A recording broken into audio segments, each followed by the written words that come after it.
So அல் குர்ஆன்லையும் சுன்னாலையும் வரக்கூடிய medicine and pharmacy, அதாவது மருத்துவமும் மருந்தியலும் பற்றி பார்க்க போகிறோங்க. இப்போ நவீன கால மருந்தியலுக்கு முன்மாதிரியாக 1400 வருடங்களுக்கு முன்பே அல்லாஹ் சுப்ஹானஹு வ தஆலா நம் நபிக்கு நிறைய விஷயங்களை கற்றுக் கொடுத்துருக்கலாம். இஸ்லாம் என்பது குறிப்பாக மனிதனுடைய உடல் மற்றும் உள்ளம் ரெண்டுத்தையுமே எப்படி ஆரோக்கியமாக பாதுகாக்கணும் என்பதற்கான கைட்லைன்ஸை நமக்கு தருது என்று சொல்லலாங்க. அதுவும் அந்த காலகட்டத்திலே 1400 வருஷத்துக்கு முன்னாடி அல்ஹம்துலில்லாஹ் உயிரையும் உடலையும் ஆரோக்கியத்தையும் அருளி அல்லாஹ்வுக்கே எல்லா புகழும். நபி ஸல்லல்லாஹு அலைஹி வஸல்லம் அவர்கள் மீது ஸலவாத் சொன்னவனாக நம்ம இந்த படிப்பினைகளை பார்ப்போம். ஸோ குர்ஆன் சுன்னால மருத்துவமும் மருந்தியலும். பலர் இஸ்லாம்னாலே என்னன்னா அது வெறும் தொழுகை நோன்பு அப்படிதான் ரிச்சுவல்ஸ் மாரி நினச்சிக்கிறாங்க. ஆனால் அப்படி கிடையாதுங்க. உண்மையிலே இஸ்லாம் வந்து மனித வாழ்க்கையுடைய ஒவ்வொரு பகுதியையும் வழிநடத்தக்கூடிய ஒரு முழுமையான வாழ்க்கை முறை. அதனால்தான் அதை மார்க்கம் என்று சொல்லுவாங்க. மதம் என்று சொல்றதை விட அது ஒரு மார்க்கம்.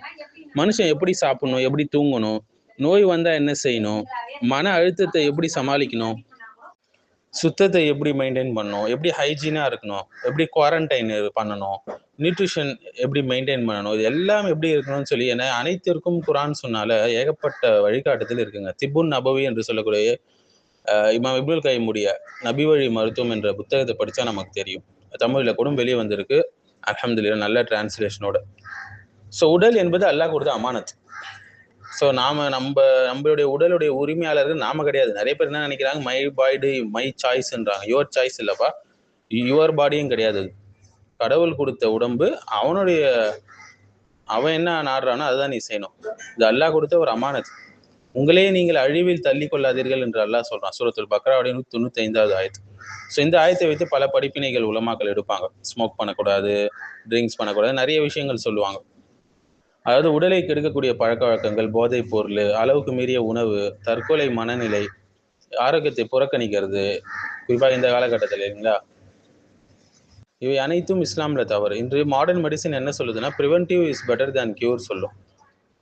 வருமுன் காப்பதே சிறந்ததுன்னு சொல்லும். 1400 வருடங்களுக்கு முன்னாடியே இது இஸ்லாம் சொல்லிடுச்சு. Hygiene, moderation, health lifestyle, disease prevention, இது எல்லாத்தையும் கற்றுக் கொடுக்குது. இப்போ இருக்கக்கூடிய இந்த குவாரண்டைன், இந்த கான்செப்ட், இதெல்லாம் எப்பயோ சொல்லி கொடுத்துருச்சு. சுத்தம் தான் இஸ்லாத்துடைய அடித்தளம். தூய்மை என்பது ஈமானுடைய பாதி என்று சஹீஹ் முஸ்லிம்ல ஹதீஸ் பார்க்குறோம். இன்று மருத்துவ உலகமும் என்ன சொல்லுது, கை கழுவுங்க, ஹேண்ட் வாஷ் பண்ணுங்க, உடலை சுத்தமாக வச்சுக்கோங்க, ஓரல் ஹைஜீன் பண்ணுங்க, கண்டாமினேஷன் கண்ட்ரோல் பண்ணுங்கன்னு என்னென்னமோ சொல்லுது. மீடியாக்களில் பார்க்கலாம். இவை எல்லாம் நோய்களை தடுக்க முக்கியமான விஷயங்கள் சொல்லுது. ஆனால் நபி ஸல்லல்லாஹு அலைஹி வஸல்லம் 1400 வருஷத்துக்கு முன்னாடி என்ன செஞ்சுட்டாங்க, உணவுக்கு முன்னாடி கை கழுவணும், உது செய்யணும், மிஸ்வாக் செய்யணும், உடலை சுத்தமாக வச்சுக்கணும், எவ்வளோ விஷயங்களை நம்ம கற்றுக் கொடுத்துட்டு போயிட்டாங்க. ஸோ குர்ஆன்ல மருத்துவ அறிவு பார்த்தீங்கன்னா நிறையவே இருக்குங்க.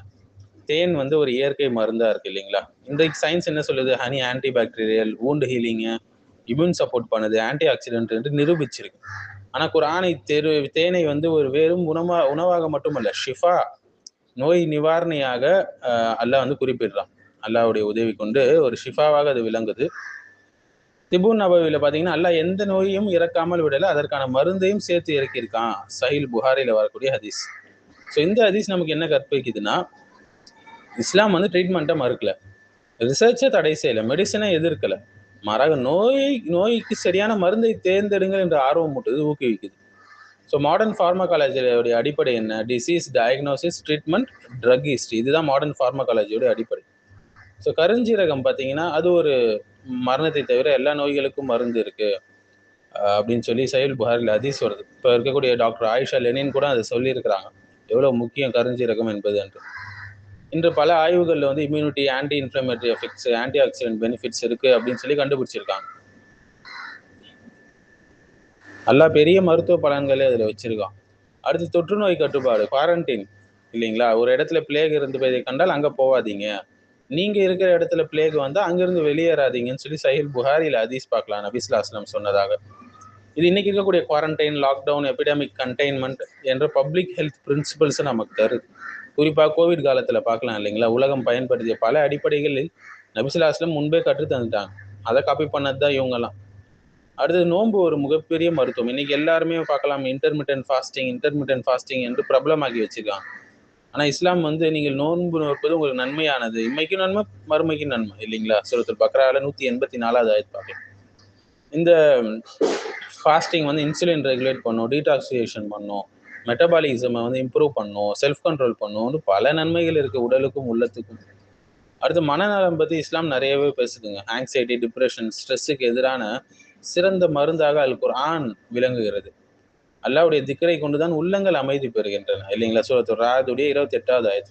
ஸோ திக்ரு, துவாக்கள், தொழுகை, தவக்குல், இது ஸ்பிரிச்சுவலா மட்டும் கிடையாது, மென்டல் தெரப்பியாகவும் இதெல்லாம் செயல்படுதுங்க. அதனாலதான் முஸ்லிம்கள் பெரும்பாலான பேர் வந்து எவ்வளவு நிம்மதியா இருக்காங்கன்னு நம்ம பார்க்கலாம். மேலும் சூசைடல் ரேட் ரொம்ப கம்மி முஸ்லிம்ஸ் மத்தியில. சில இடங்கள்ல இல்லைன்னு கூட சொல்லலாம் சூசைடல் ரேட்ஸ். ஸோ நபி மருத்துவம் இருந்தால் மாடர்ன் மெடிசன் தேவையில்லை அப்படின்னு சொல்லி சில பேர் சொல்லுவாங்க. இது ஓவர் எக்ஸாஜரேஷன், அப்படிலாம் கிடையாது. அல்லாவே அப்படி சொல்லலை, ரசூல்லாவே அப்படி சொல்லலை, இது தவறு. இஸ்லாம் வந்து ஸ்பிரிச்சுவல் ஹீலிங்கையும் பிசிக்கல் ட்ரீட்மெண்ட்டையும் ரெண்டையும் இணைக்குது. அதுதான் இஸ்லாமுடைய பியூட்டி.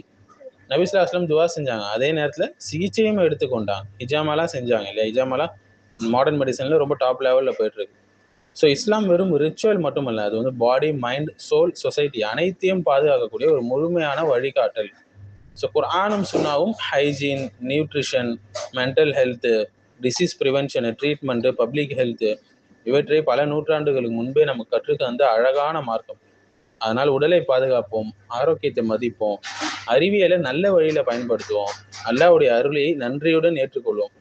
ஒவ்வொரு நோய்க்கும் அல்லாஹ் வந்து மருந்தை வச்சிருக்கான். வல்லாஹு ஆலம்.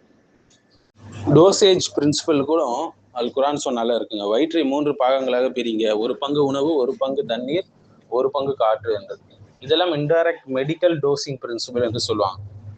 ஏன்னா அதிகம் வந்து உடலை கெடுக்கும், கண்ட்ரோல்டா நம்ம உட்கொள்வது வந்து உடலுக்கு பலன் அளிக்கும். மாடர்ன் ஃபார்மசியிலும் கரெக்ட் டோசேஜ் தான் ஒரு முக்கியமான தலைப்பு. அடுத்து ப்ரிவென்டிவ் மெடிசின் இல்லையா? நம்ம இதை பற்றி பார்த்தோம், பிளேக் நோய் பற்றி பார்த்தோம். இன்டாக்சிகன் ட்ரக் சேஃப்டி பற்றி சொல்கிறாங்க.